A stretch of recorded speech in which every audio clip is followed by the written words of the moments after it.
दास भक्त की दासी मीरा रसना कृष्ण रटे।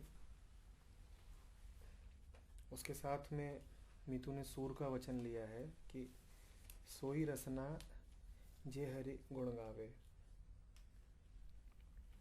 फिर सवाल किया है कि रसना यानी ज़बान, जिह्वा की सार्थकता ईश्वर के गुण गाने में बताई गई है। आशय क्या है हरिगुण से? और फिर जो ये जीव दिन भर की इधर उधर की हजारों बातें करती है, क्या वो सब निरर्थक हैं?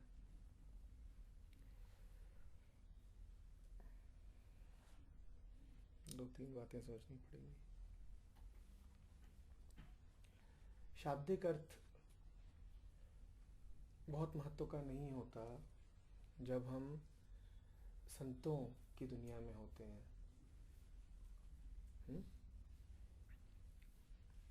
रसना को मीरा के और सूर के संदर्भ में सीधे जिह्वा कह देना बहुत उचित नहीं होगा। उसका गहरा और व्यापक अर्थ लेना होगा। वो सब कुछ जहाँ से रस की प्रतीति होती है,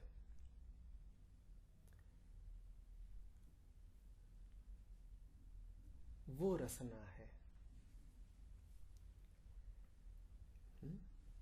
उसे केंद्र में जो शब्द है उस पर गौर करिए, रस। आपके भीतर का वो उपकरण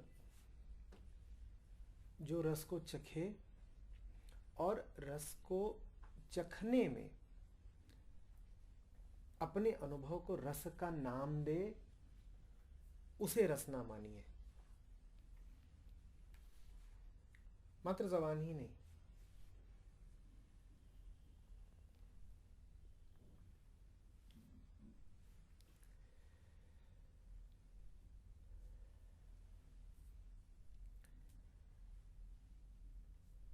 तो एक तो बड़ा सतही अर्थ हो जाएगा कि दासी मीरा रसना कृष्ण रटे,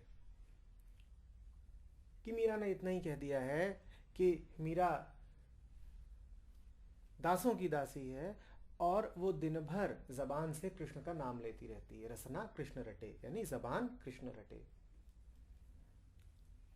बड़ा रूखा सूखा अर्थ है, बड़ा रसहीन अर्थ है ये। इसमें कुछ रखा नहीं है।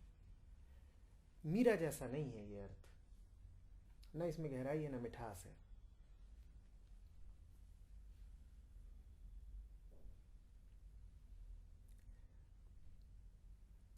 रस हम सभी को आता है।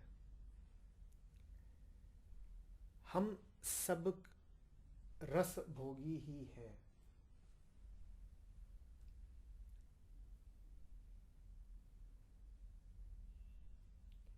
रस का अर्थ प्रसन्नता भी है, रस का अर्थ आनंद भी है। इस पर निर्भर करता है कि अर्थ किसके लिए है। सतही मन के लिए रस का अर्थ बस प्रसन्नता की उत्तेजना है। आत्मा से संयुक्त मन के लिए रस का अर्थ आनंद है। रसना हम सबकी है। अंतर बस इतना है मीरा में और हम में कि रसना कहां है।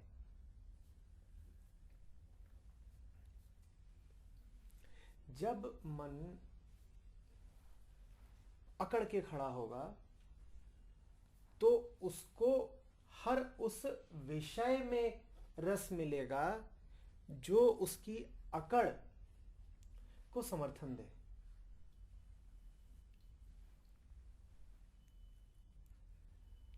जहां अकड़ की बात आती है वहां अकड़ के पीछे डर होता है। अब आप देखिए कि हम सबको, जो आम आदमी है, उसे रस कहाँ मिलता है? आप पाएंगे उसे रस दो ही जगहों पे मिलता है। वो जो जगहें भी मूलतः एक ही हैं। उसे रस मिलता है या तो उन विषयों में जो उसके छोटे होने के भाव और छोटे होने के डर, अपूर्णता का डर, मृत्यु का डर, हर तरह की हीनता की प्रतीति, या तो इनसे मुक्ति दिलाएं। कोई ऐसा विषय है जो आपको पल दो पल के लिए ही सही ये एहसास करा दे कि नहीं, तुम छोटे नहीं हो, इस विषय को हासिल कर लो। विषय माने कुछ भी, वस्तु, विचार, व्यक्ति, कुछ भी, इस विषय को हासिल कर लो तो तुम्हें तुम्हारी हीनता, लघुता के भाव से मुक्ति मिल सकती है, तुम्हें उसमें रस आ जाएगा। या फिर हमें रस मिलता है वहां पर जहां हमें बड़प्पन की अनुभूति होती हो। दोनों की दिशा एक ही है, बात बिल्कुल एक ही है। छोटे होने के भाव से, छोटे होने के डर से दूर भागना और बड़प्पन की दिशा में भागना, ये दोनों एक ही बातें हैं। पर हमें रस इनमें आता है। हमें रस इनमें इसलिए आता है क्योंकि हम अपने को अपना ही सहारा देते हैं। हमने अपने आप से कह रखा है कि हम खुद अपने मालिक हैं। और जब हम अपने आप से कहते हैं कि हम खुद अपने मालिक हैं, तो याद रखिएगा, ये उपनिषदों का अहम ब्रह्मास्मि नहीं है। ये बुद्ध का अपदीपो भाव नहीं है।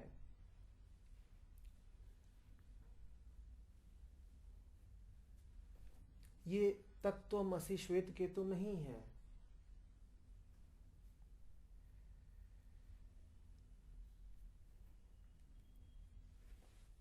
जब हम कहते हैं कि हम अपने मालिक खुद हैं, तो ये सिर्फ हमारा बड़बोलापन है।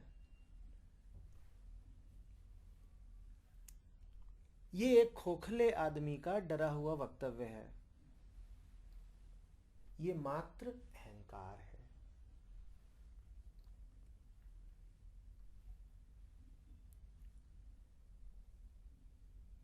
जब हम कहते हैं खुद जान लूंगा, खुद समझ लूंगा, खुद जी लूंगा, खुद आगे बढ़ लूंगा, अपने बूते पालूंगा, जो है सो मैं ही हूं, तो इसमें सत्य कहीं पर नहीं है। इसमें सिर्फ सड़न है।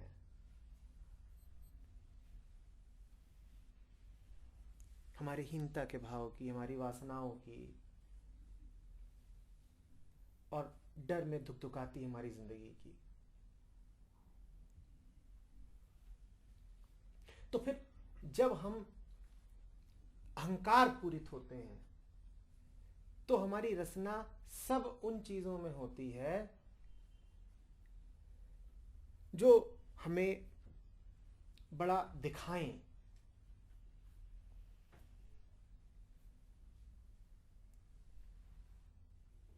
मीरा कह रही हैं, रसना कृष्ण रटे।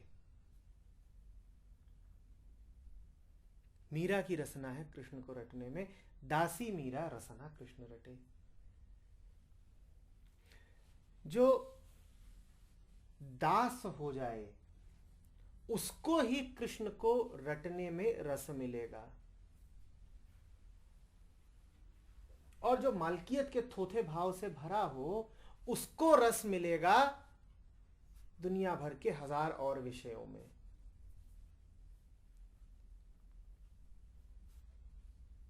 नाम दोनों उसे रस का ही देंगे।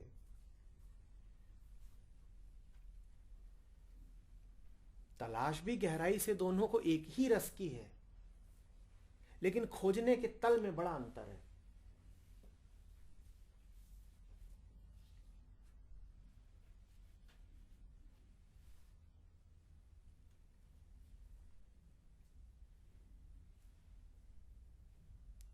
जो अहंकार में रस खोज रहा है वो करीब ऐसा ही काम कर रहा है जैसे कि आप मुक्त उड़ान को पाताल में खोजो।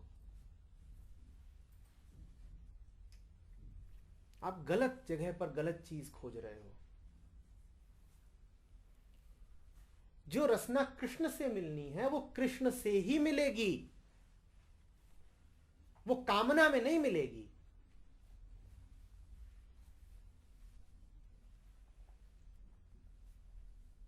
जो रस कृष्ण देंगे वो सिर्फ कृष्ण ही दे सकते हैं, कामनाएं नहीं देंगी।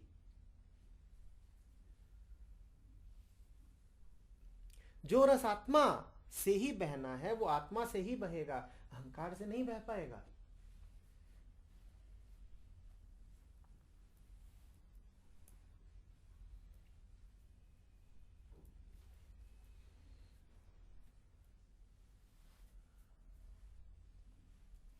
तलाश सबको एक ही की है। हम सब एक ही हैं, तो तलाश भी सबको एक ही की है। बस कुछ खोजने निकल पड़े हैं, और जो खोजने निकल पड़ता है वो अपने ही तल पे खोजता रह जाता है, उस तल पे मिलेगा नहीं।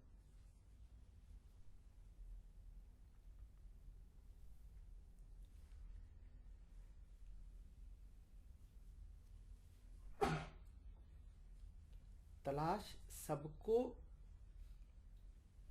उसी रस की है जिसका नाम सत्य है।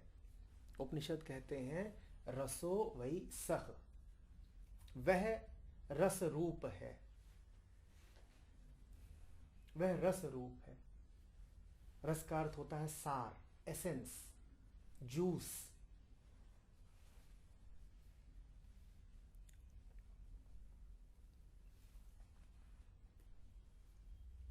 कि जैसे बाहर बाहर दिख रहा हो जो, उसके भीतर की मिठास,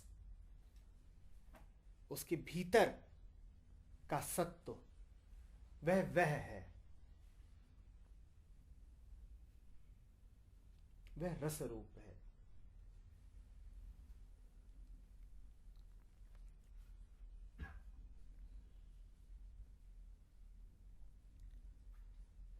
तो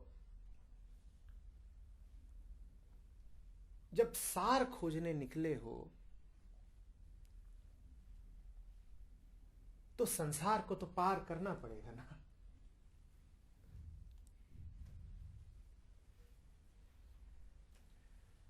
गन्ने के छिलके में तो रस नहीं मिलेगा, छिलके को तो पार करना पड़ेगा ना। है गन्ने में ही है, पर छिलका चाटते रहोगे तो रस की अनुभूति तो नहीं होगी कि हो जाएगी। हम सब ऐसे ही हैं, हम छिलके चाटते हैं। जो हमारा आम संसारी है उसका चित्रण कर लीजिए। वो बैठ करके छिलका चाटता है और फिर जीवन भर शिकायत करता है कि मिठास क्यों नहीं है जिंदगी में। है, छिलके के आसपास ही रस है, थोड़ा गहरे उतरो। तुम जो खोज रहे हो वो मिलेगा, और जिसमें खोज रहे हो उसी में है, पर वो नहीं है, उसका रस है, छिलका नहीं, छिलके के भीतर का रस। फल है तुम्हारे सामने, गन्ना है तुम्हारे सामने, इसको छोड़ना नहीं है, त्याग नहीं करना है, पलायन नहीं करना है, इसी को गहरे भेद देना है और रस की प्राप्ति हो जाएगी। वही आत्मा है ना जो भीतर बैठी हुई है, जो अंतर्यामी है।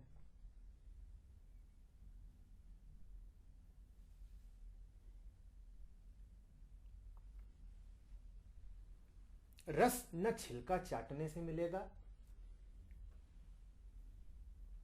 न गन्ने का परित्याग कर देने से। दो तरह के लोग होते हैं। जिसे हम आम संसारी कहते हैं वो क्या करता है, वो छिलका चाटता है। जिसे हम आम सन्यासी कहते हैं वो क्या करता है, वो कहता है गन्ना ही दूर हटाओ।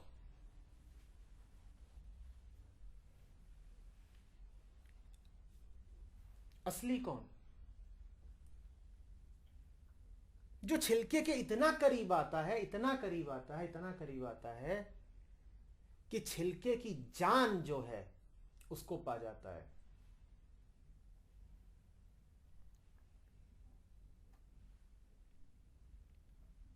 जो दिख रहा है उसको ध्यान से देखो।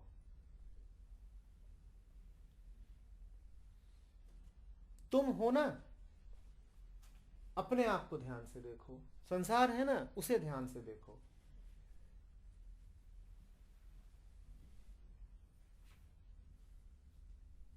जो ध्यान से देखना शुरू करता है उसे दो बातें समझ में आती हैं। पहला, संसार को अपना मालिक बनाना मूर्खता है, क्योंकि ये तो छिलका है। छिलके की गुलामी क्या करें। दूसरा, छिलके को छिलका जाना, ये कृपा छिलके की तो नहीं है। दोनों बातों को ध्यान से समझिएगा। पहली, मैं जिसको महत्व दिए बैठा था जिंदगी में, वो सब छिलका छिलका है, ऊपर ऊपर का है, सतह सतह का है। उसमें कोई पाप नहीं है, उसमें कोई अपराध नहीं है, उसमें कोई गलती नहीं है, बस वो छिलका है। और छिलका तो छिलका होता है ना, छिलका जहरीला नहीं होता।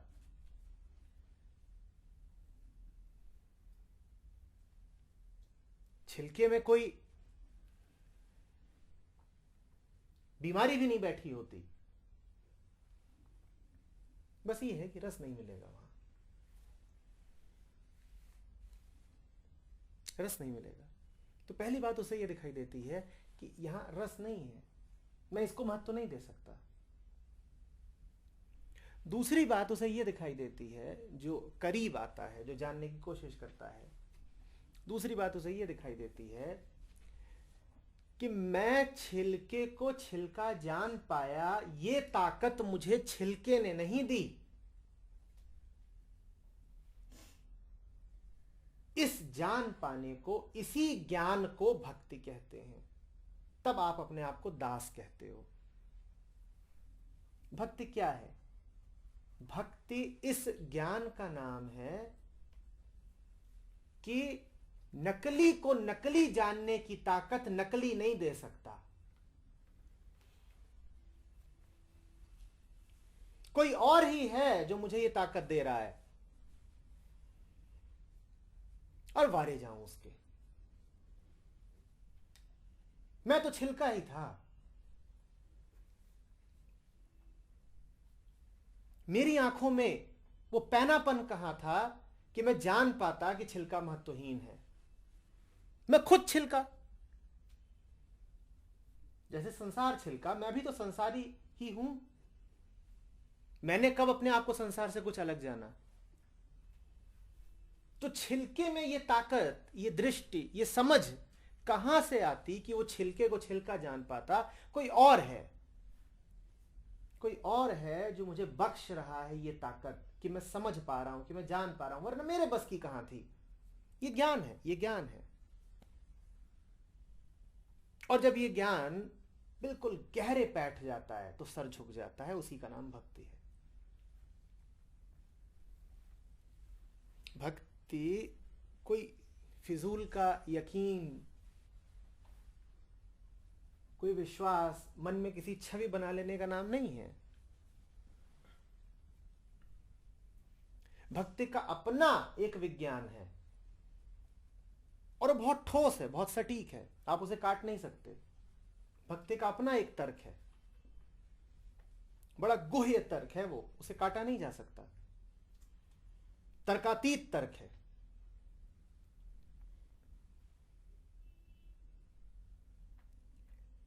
ज्ञान है जानना, और जब आप जानते हो तो आप ये भी जानते हो कि मैं जान कैसे गया। जो वास्तव में जानेगा वो सिर्फ विषय पर ही ध्यान नहीं देगा, वो जानने की प्रक्रिया पर भी ध्यान देगा ना। यदि आप बिल्कुल ही मंद बुद्धि नहीं हो तो आप सिर्फ यही नहीं कहोगे कि मैं समझा, आप ये भी कहोगे कि मैं ये भी समझा कि ये समझना क्या है। और जब आप यहां पर उतरते हो कि ये समझना क्या है, तब आप कहते हो ये जो कुछ भी है मेरे बस का तो नहीं था।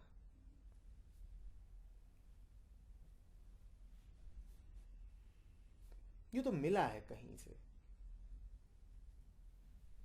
किसी ने दिया है, और फिर सर झुक जाता है। फिर आप कहते हो कि बस कृतज्ञता ज्ञापित कर सकता हूं, और क्या करूं।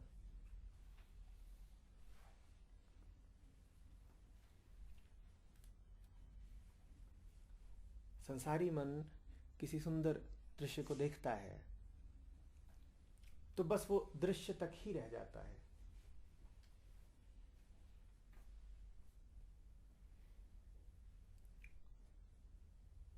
खोजी मन समझने की कोशिश करता है कि ये दृश्य क्यों इतना सुंदर है।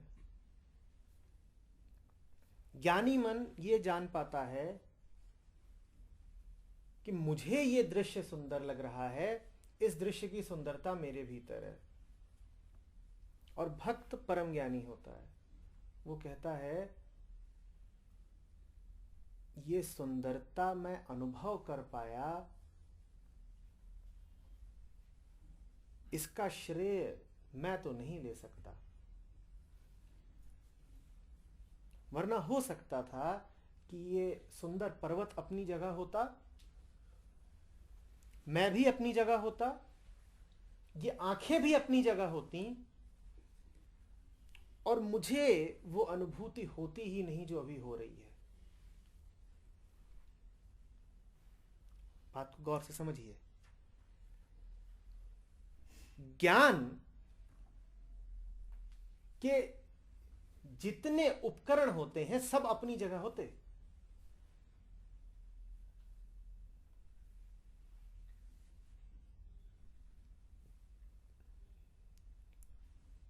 जो ज्ञेय है वो भी अपनी जगह होता, जो ज्ञाता है वो भी अपनी जगह होता,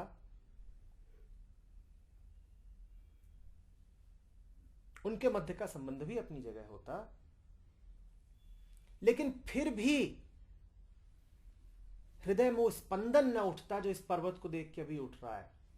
बिल्कुल हो सकता है ऐसा, क्यों नहीं हो सकता।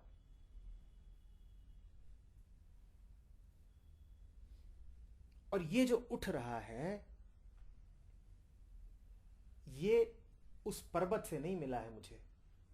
बात को समझिए। क्या ऐसा नहीं हो सकता है कि पर्वत हो फिर भी वो स्पंदन ना उठे हृदय में? हो सकता है ना। तो इसका अर्थ क्या है? इसका अर्थ यही है कि ये स्पंदन इस पर्वत से तो नहीं उठ रहा।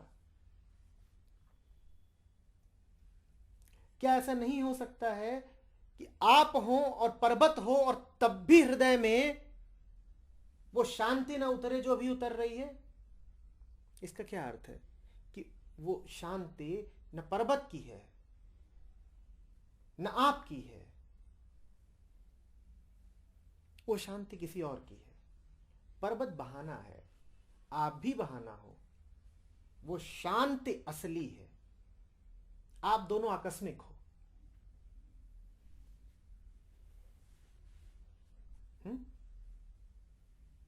पर्वत मात्र बहाना है, खिड़की की तरह है कि खिड़की खोली तो आसमान दिख गया। पर इसका क्या यह अर्थ है कि खिड़की ने आसमान पैदा किया? खिड़की ने अवसर दिया कि आसमान देख सको। पर्वत ने अवसर दिया कि उस सौंदर्य को और शांति को अनुभव कर सको, पर वो सौंदर्य पर्वत का नहीं था। जैसे आसमान खिड़की का नहीं होता, उसी तरह सौंदर्य पर्वत का नहीं था। पर्वत बहाना था, अवसर दे रहा था। ठीक उसी तरह जब खिड़की खुलती है और आप आसमान को देखते हो, तो क्या इसका यह अर्थ है कि आपने आसमान पैदा किया? आसमान आपका भी नहीं था।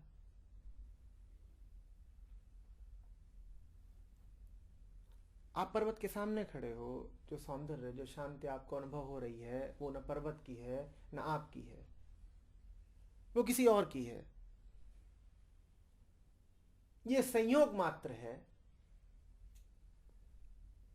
कि अभी एक ऐसी परिस्थिति उत्पन्न हुई है कि आप शांत हो पाए हो, और वो परिस्थिति सिर्फ पर्वत के सामने ही नहीं पैदा होती है, आप अच्छे से जानते हो कहीं भी हो जाती है।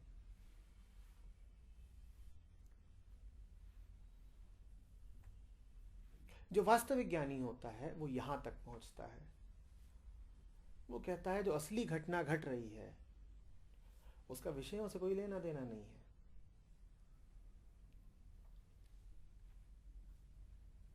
रस विषय में नहीं है, रस पर्वत में नहीं है, रस मन में भी नहीं है, रसो वही सह, रस किसी और का है, उसी को नमन करूंगा, उसी को नमन करूंगा। और फिर एक बार आप जान जाते हो जब कि असली वही है, पर्वत भी बहाना और मैं भी बहाना, ये पूरा संसार बहाना, तो आप क्यों किसी और का नाम लोगे? फिर आप वही हो जाओगे जैसे मीरा की रसना कृष्ण रटे। आप कहोगे जो असली है उसी का नाम लूं ना।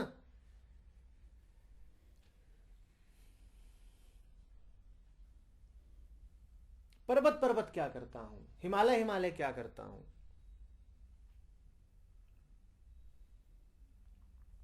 वो जो असली बैठा हुआ है भीतर, हिमालय तो बहाना था, हिमालय तो खिड़की था, खिड़की की पूजा थोड़ी करने लग जाऊंगा।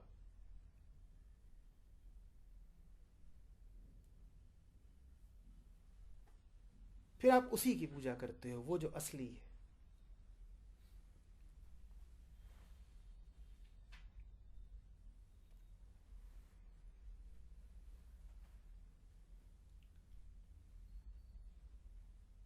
सूर कह रहे हैं सोई रसना जो हरि गुण गावे।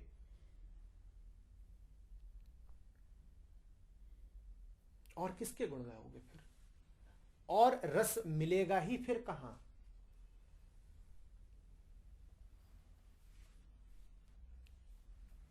जो हरि गुण गा रहा है ये वो व्यक्ति है जिसने छिलके चाटना बंद कर दिया है।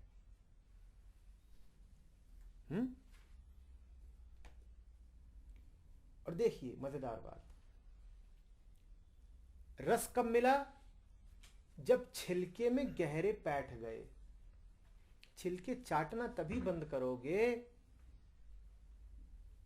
जब छिलकों का परिच्छेदन कर दोगे, बाहरी तहों के भीतर घुस जाओगे, वहां रस की प्राप्ति होगी। अब छिलकों से तुम्हारा सरोकार बहुत रहेगा नहीं, छिलके पीछे छोड़ आए तुम, छिलकों का त्याग नहीं किया है, पीछे छोड़ आए हो, छिलकों से दूर नहीं भागे हो, छिलकों के भीतर घुस गए हो। जो झूठा सन्यासी होता है वो संसार से दूर भागता है, और जो असली ज्ञानी होता है वो संसार के भीतर प्रवेश कर जाता है, और फिर संसार के केंद्र में जो रस बैठा है, जो हरि बैठा है, जो आत्मा बैठी है, वो वहां तक पहुंच जाता है।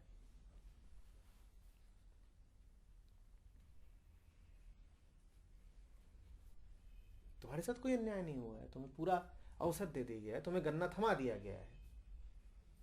अब बाकी तुम्हारे विवेक पर है, तुम जीवन भर उसे चाटते रहो बाहर से।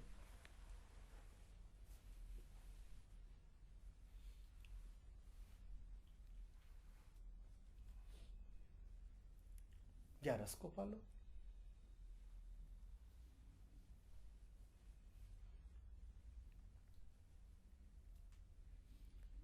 संसार परमात्मा का छिलका है।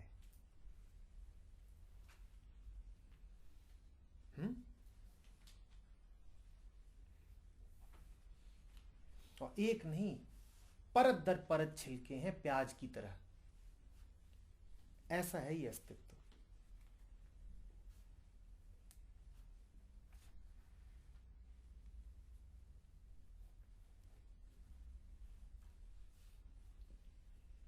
इन्हीं छिलकों के बीच में, इन्हीं के सत्व रूप में रस का निवास है, उसका निवास है।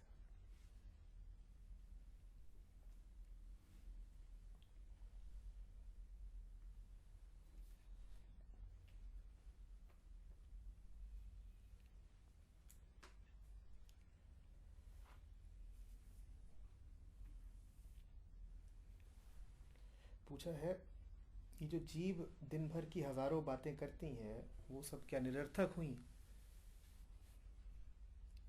इस प्रश्न में ही बहुत अब सार्थकता बची नहीं है। बात जीव की थी ही नहीं ना। संतों के वचनों को कभी साहित्यकारों को नहीं दे देना चाहिए। वो उनके साहित्यिक अर्थ निकाल लेते हैं। वो मीरा को और सूर को भी कवि बना देते हैं। होगा शब्दकोश में कोई भी अर्थ होगा, लेकिन तुम वो अर्थ समझो जो मीरा का अर्थ है। तुम्हें शब्दकोश के अर्थ से क्या प्रयोजन है? तुम मीरा के अर्थ को देखो, वो कहां से गा रही है ये देखो। वो शब्दकोश पढ़ के नहीं गाती है, वो हृदय से गाती है।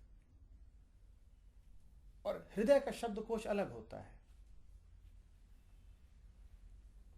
हमारी बदकिस्मती रही है कि ऐसा कोई शब्दकोश कभी लिखा नहीं गया जिसमें शब्दों के आत्यंतिक अर्थ हों। हमारे शब्दकोश तो ऐसे हैं कि उसमें आनंद और प्रसन्नता पर्याय के रूप में लिखे हुए हैं, और इससे बड़ी मूर्खता नहीं हो सकती कि आप खुशी को और आनंद को सोचें कि ये तो पर्यायवाची है।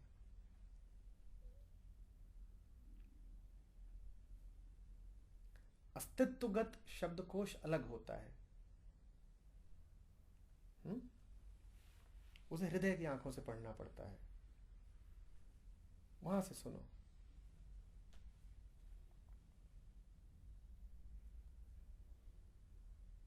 मीरा जबान भर से ही कृष्ण को नहीं गाती, वो कृष्ण को जीती है।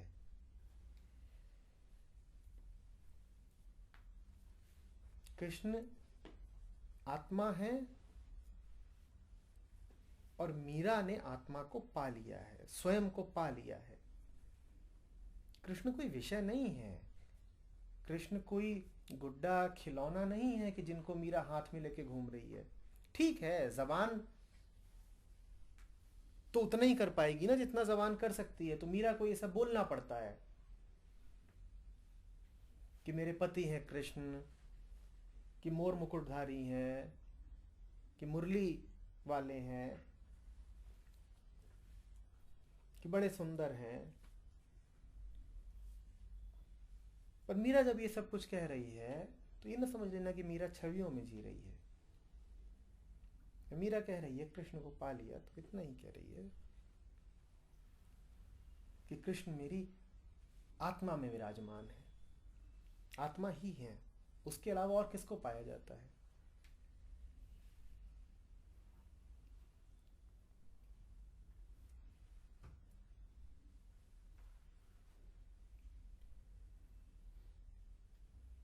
ये जो जीव दिन भर की हजारों बातें करती है, क्या वो सब निरर्थक हैं? मीरा जो मोर मुकुट की बात करती है, क्या वो निरर्थक है?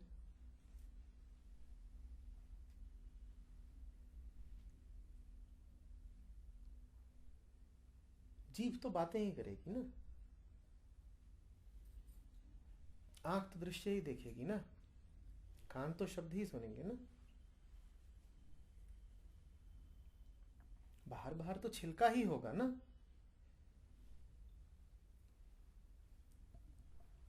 निरर्थक नहीं है।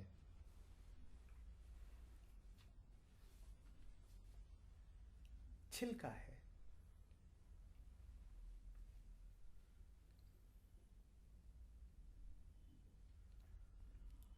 वो सब चलता रहेगा, वो रहेगा।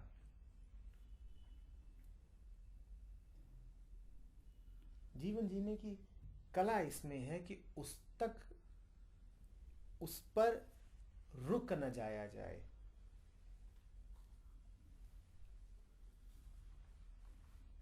जो भी कहें, जो भी सुने, उसके केंद्र में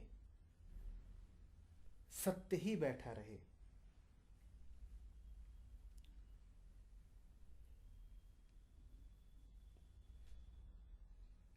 अमूल्य है छिलका यदि उसके भीतर रस है, ठीक? और कचरा है छिलका अगर भीतर से खाली है।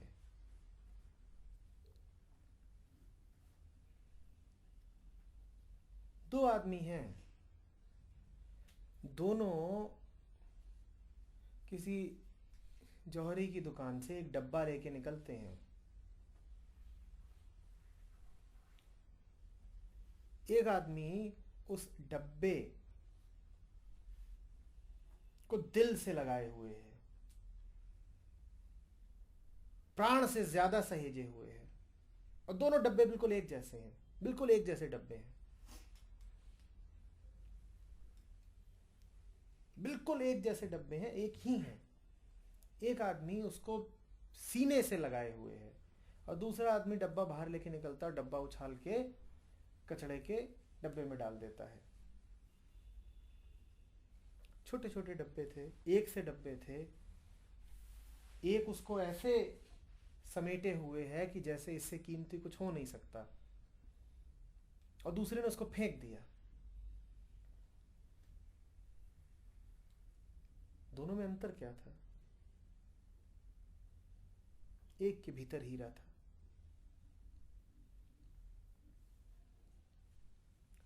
डब्बे की कीमत भी हीरे की कीमत जितनी हो जाती है जब डब्बे के भीतर हीरा होता है।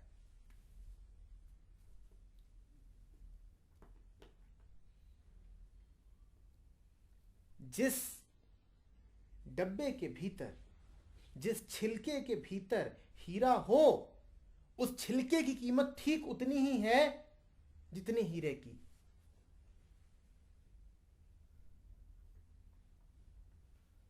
है छिलका ही, पर बड़ा कीमती छिलका है। और जिस डब्बे के भीतर हीरा ना हो, वो क्या है? कचरा, फेंक दो।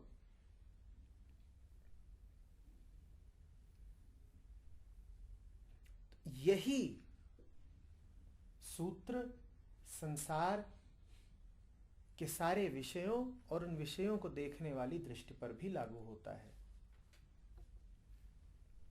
सारे शरीर एक जैसे हैं, सारे छिलके एक जैसे हैं, शरीर शरीर में कोई भेद नहीं होता, पर एक शरीर के भीतर हीरा बैठा हुआ है, उसकी कीमत हीरे जितनी है, और दूसरे शरीर के भीतर हीरे का कुछ पता नहीं, उसकी कोई कीमत नहीं।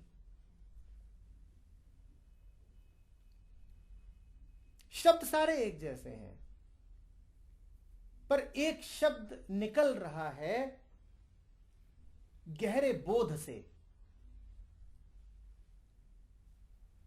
उस शब्द को प्राण प्रण से सुनो, और ठीक वही शब्द निकल रहा है बेहोशी से। उसको छोड़ दो, सुनने की जरूरत क्या है?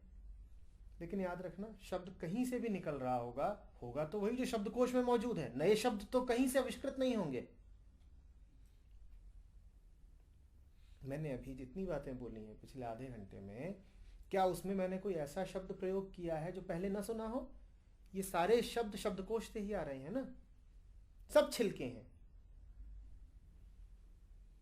और कीमत शब्दकोश में लिखे शब्दों की नहीं है, कीमत उस स्रोत की है जहां से शब्द उद्भूत हो रहा है। कीमत उस हीरे की है जो डब्बे के भीतर रखा हुआ है। ऐसे ही जीना होता है संसार में। जो भी कुछ सामने आए, यदि वह संपृक्त है आत्मा से, केंद्र से और स्रोत से, तो उसे उतनी ही कीमत दो, उसे उतना ही सम्मान दो, उसे उतना ही प्रेम दो जितना तुमने स्रोत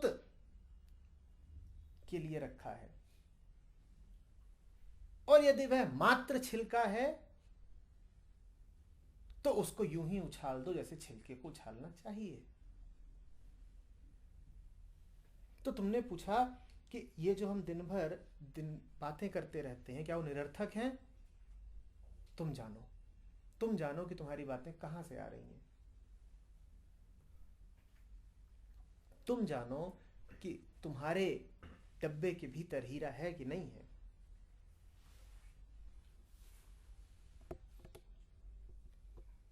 मैंने कहा था ये सूत्र संसार पर और संसार को देखने वाली दृष्टि दोनों पर लागू होता है।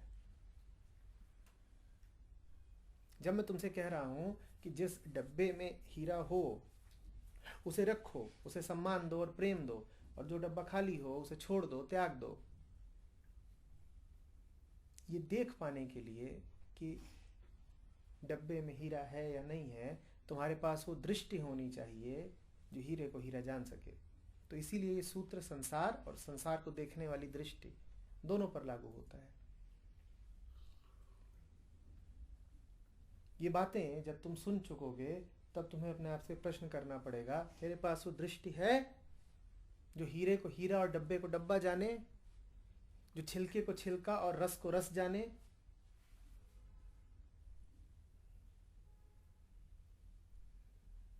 वो दृष्टि तुम्हारी नहीं हो सकती।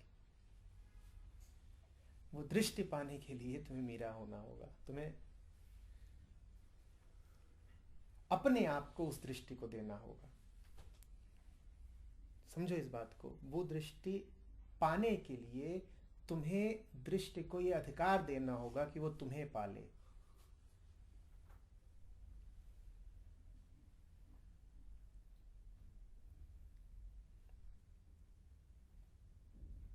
तुम नहीं पाओगे।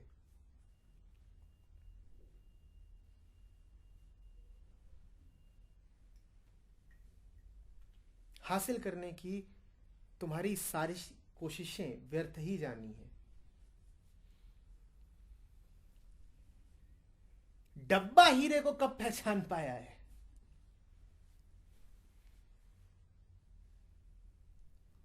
यदि डब्बों को इतनी अक्ल ही होती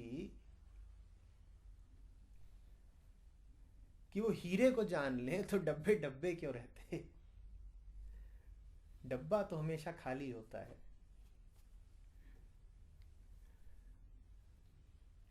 डब्बा नहीं पहचानेगा हीरे को। हीरे को हीरा स्वयं जानता है। ये हीरे का आत्मबोध होता है, वो ही जानता है अपने आप को। तो तुम नहीं जानोगे। कोई फॉर्मूला मत मांगना कि मैं कैसे जानूं कि कौन सी चीज असली है कौन सी नकली है। जब तक तुम ये सवाल पूछ रहे हो तुम चतुराई दिखा रहे हो। तुम कह रहे हो मैं जान जाऊं, मैं पता कर लूं कि बात असली है कि नकली है, मैं पता कर लूं। नहीं हो पाएगा। चतुराई छोड़ो, सरल हो जाओ, सहज हो जाओ, दास हो जाओ। दास होने का अर्थ है अपने आप को छोड़ देना। दास होने का अर्थ है इस श्रद्धा में अपने आप को छोड़ देना कि अपने आप को छोड़ दूंगा तो मेरा भला ही होगा, कुछ बुरा नहीं हो जाएगा मेरा यदि मैंने अपने आप को छोड़ दिया।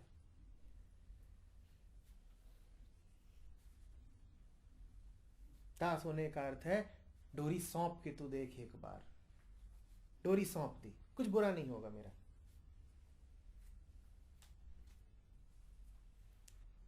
जब इतनी सहज श्रद्धा होती है तब वो दृष्टि उपलब्ध होती है जो हीरे को हीरा जान ले।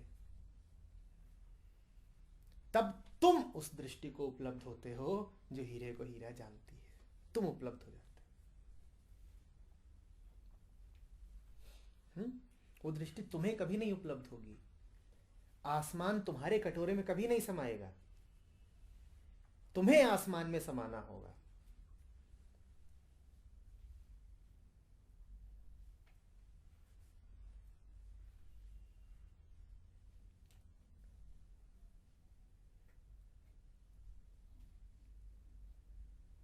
तो बोलो, दिन भर तुम्हें जितनी बातें करनी है करो।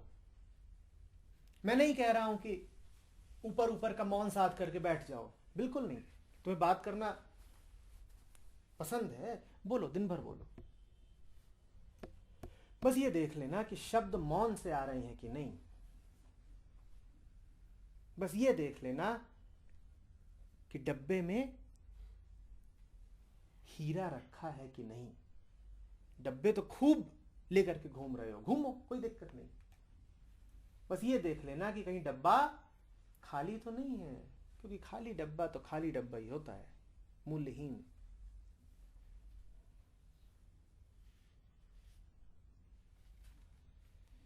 जितनी बातें करनी है करो, जितने संबंध बनाने हैं बनाओ, जीवन में जितनी गति रखनी है रखो। बस ये देख लेना कि जो कुछ हो रहा है उसके पीछे कौन बैठा है। बीच बीच में निचोड़ लिया करो, देखा करो रस है कि नहीं है। करो जो करना है, करने के लिए ही हो। फिर दोहरा रहा हूं, छिलका कोई अपराध थोड़ी ही है। छिलके में त्यागने जैसी थोड़ी कोई बात है, बशर्ते रस हो। जीवन जीने के लिए है, संसार होने के लिए है। सब अच्छा है, सब सुंदर है, अपनी जगह पर प्यारा है, पर पूरा होना चाहिए।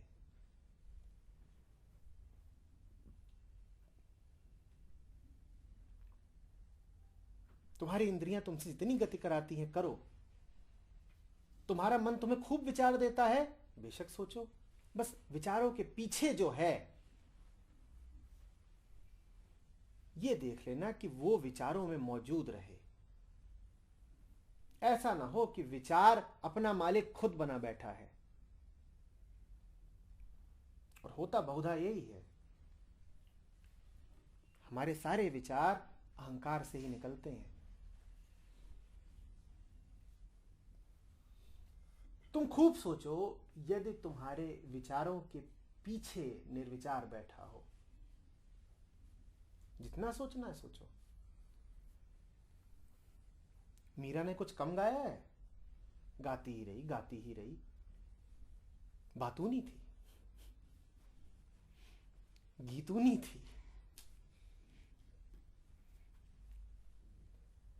तुम्हारा आम आदमी उसको देखे तो कहिए देखो, जब देखो तब चप चप चप चप, बक बक बक बक, शांति नहीं होती। सुबह उठती है तो गाती है, दोपहर में गाती है, शाम को गाती है, सपनों में भी गाती ही रहती है। मीरा ने कोई ऊपर ऊपर का मौन साधा ही नहीं। क्यों साधना है ऊपर ऊपर का मौन? जब शब्द ही मौन से आ रहे हो तो बाहर का मौन कौन साधे?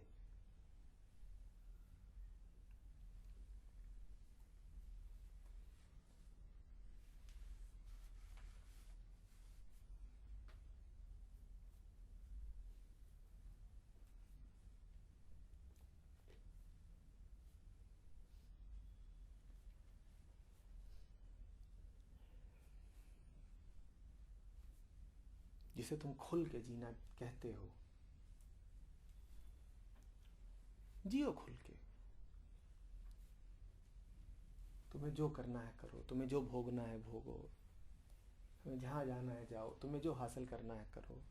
बस ये सतर्क रहना कि उन सब के पीछे क्या है। ठीक? कोई वर्जना नहीं है, कोई बाध्यता नहीं है।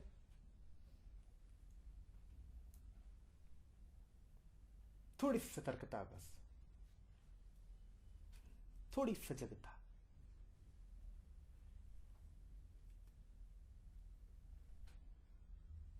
रस है कि नहीं, हीरा है कि नहीं, और कुछ भी नहीं।